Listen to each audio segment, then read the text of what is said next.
আজকের রেসিপি মলা মাছ, এটা হইতাছে কাসকি মাছ, আমরা বলি হলি বৈশাখ। তো আজকে হলি বৈশাখ কিভাবে পাক করতে হয় প্রবাসী ভাইদের জন্য সেটা শর্টকাটে দেখাবো আমি।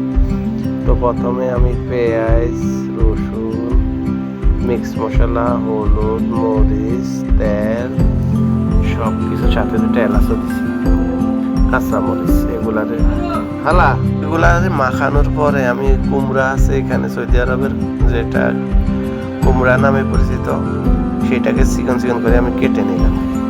দেখো কিছু সৌদি আরবের সৌন্দর্য দৃশ্য তোমরা দেখো।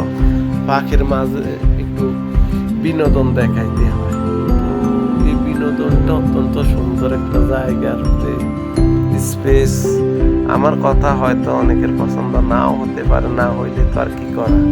তবে বিদেশিদের জন্য সহজ একটা রেসিপি আমি তৈরি করি, আমার মোবাইলে আপলোড দেই। তোমরা দেখো, খুব সহজে শিখতে পারবা। এই সৌন্দর্য সিনটা যদি তোমাদের মনোভূত না হয়, তোমরা এটাকে টাইনা দেখতে পারো, তাতে কোনো সমস্যা নেই।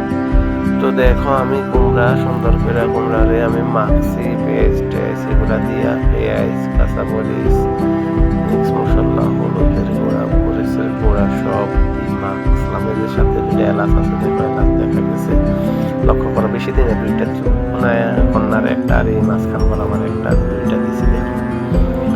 তারপরে এগুলা সুন্দর করে আমি এখন কি করলাম, টমেটো, কাঁচামরিচ আরো কিছু দিয়ে দিব, দিয়ে একবারে পানি দিয়ে দিছি। পানি দিয়ে মাছগুলা এটার উপরে পানি দিয়ে দিছি। মাছগুলা দেখো একটু বাসা অবস্থা দেখা যায় মাছগুলা, মানে একটু বেশি করে দিছি, কারণ আমার দোকান আছে, দোকানে যেতে হবে সেই জন্য। তারপরে আমি পানি দেওয়ার পরে দেখো আগুন দিয়ে দিছি, জল একটু বেশি দিছি, একবারে শর্টকাট, যাদের হাতে সময় নেই। এটা হইতেছে দেখো কিছুক্ষণ জাল দেওয়ার পরে এখন কালার এমন আসছে, আমি আরো কিছুক্ষণ জাল দেব। যখন পানিটা শুকাই যাইব, তারপরে খাওয়ার উপযোগী হইব, তারপরে আমি এটাকে নামিয়ে তারপরে আমি খাবো।